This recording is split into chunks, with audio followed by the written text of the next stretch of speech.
So I'm introducing Amalia, and he says, "Why are you running against me for Congress?" I said, "Gary, I don't care if you're Republican or Democrat. You have sold out. You have lied. And frankly, he may be a nice guy, but he has lied to us. How many of you have written letters to your representatives and gotten basic form letters that said, the congressman has not made up his mind how he's going to vote?"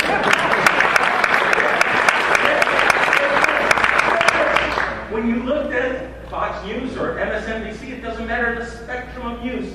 They had a list of those that were undecided. And Gary Peters wasn't on that list. So either he's lying to us or he's lying to Nancy Pelosi. And let me tell you, he didn't lie to Nancy Pelosi. He lied to us because he got $28,000 from Nancy Pelosi. And after that vote, remember he said, well, after the vote, he sent out form letters to everyone. And those form letters said, "I have thoroughly reviewed the bill and read it." I have thoroughly reviewed and read the bill. I don't know how he did it in 24 hours. I couldn't do it in 24 hours. I have reviewed the bill and I found it to be very beneficial, and more Oakland County residents support this bill and not support this bill, and it's going to benefit Oakland County. So you know what we're going to do? You know what we're going to do? We're going to FOIA his office and ask for those numbers. Let him prove to the people that he did not lie. Because quite frankly, I think you need to put your money where your mouth is. If he's lying to us, then we need to expose that. But folks, we all know the answer. So I told him flat out, I said, "Gary, you lied to us. You sold us out, and the day after your vote, you came back to Michigan and prepared for $1 million fundraiser hosted by Joe Biden." Joe Biden. This campaign's not going to be won by money alone. It's going to be won by a grassroots effort. And that's why we created our own MoveOnRocky.org. Because we're creating a group of people led by people like Bill Belcher and Vicki Kale and others in this room that are working hard, and we have now reached the 700-person mark in volunteers. Folks, our goal is to grow those volunteers. And we are not concerned if you live in Livingston County or in Wayne County. We ask you to adopt our district. We ask you to adopt our campaign. Jump on, now if you can repeat this after me, www.rockyworksforus.com. Can you say it with me once? www.rockyworksforus.com. Now let's drop the www and just say rockyworksforus.com. Ready? rockyworksforus.com. And that's the case. Because I'm not interested. I didn't need this job. I wasn't looking for this job. And I won't even call it a job or a career. I'll call it a position of trust. I love the guys I served with. I love them so much that they came to our wedding and they served in the wedding in uniform. I love the guys I served. I love my community. Before that story of that 120 degrees leaving the area where I operated in happened, was another story. That was the story about Sergeant Sharbo, who asked me where we were sitting in the Somali regional state between Kenya and Somalia, actually. And yes, we have soldiers that are part of the Afghanistan mission, Operation Enduring Freedom. He said, out of the blue, at 2,200 hours, which is 10 o'clock for all the civilians in the room. And he said, all the places you could go to in the world, where would you want to go? And I literally said, back home to Oakland County. I love Oakland County. My wife and I don't plan on buying a condo in Washington. We don't plan on living in Washington. We plan on living in Oakland County, Michigan. I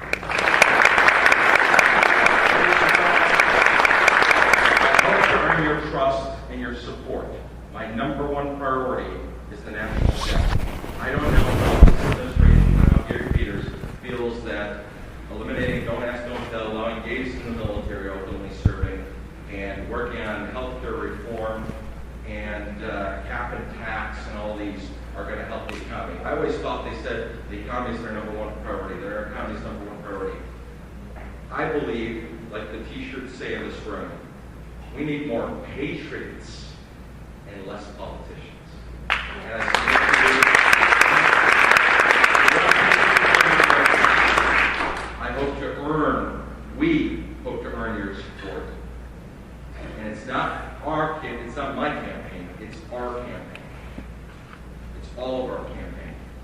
expect all of you and me to you to be accountable to each other and to serve each other for the right. God bless you. Thank you for being here, and I'm looking forward to answering your questions, hopefully on illegal immigration, which I'm a guest. You're feeling up there, which I'm a guest. So, Scott, thank you. First question, what are your thoughts on our current defense budget? I think the defense budget has been bloated. Folks, 24 years in the military, I know, and I've seen it. I've seen it from the Navy side, I've seen it from the Marine Corps side, and I've seen it from the Army side. Here's the deal. I believe, and you can verify this on Google, that a majority of about a third of our defense budget is directed by the State Department. It's used for nation building. Here's the problem with this president. This president is using the military to nation build in a time of war. Our rules of engagement stink. You think you're good. When you get shot at, you can't shoot back. And now they're talking about instituting a medal for valor in restraint. Ladies and gentlemen, I'm not here to brag. I've been blessed to serve with some great men who honored me with the Bronze Star. Just yesterday, I found out that the number, I talked about losing 8 friends in the military. Just yesterday, I found out that the number went up to 9 now. To me, this is personal. I love the Department of Defense for specific purposes. To engage in war and defend our national interests, and to defend the United States against all enemies. Foreign. Let me add that. Foreign.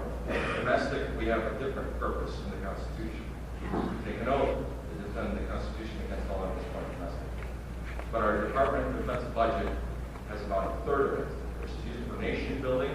It was there under Bush, it was there under Clinton, and it was there under Obama big time now. And it's part of what's called the 3D effort: diplomacy, development, and defense.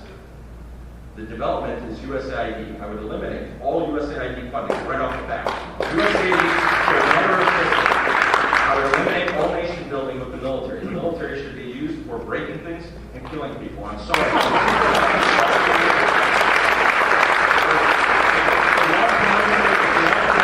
Other things, there's another part of the military, there's another group. It's not the Marine Corps, it's the Peace Corps that they should be instituting in other countries. So I believe there's a point to come. I think that's time. God bless you. Thank you.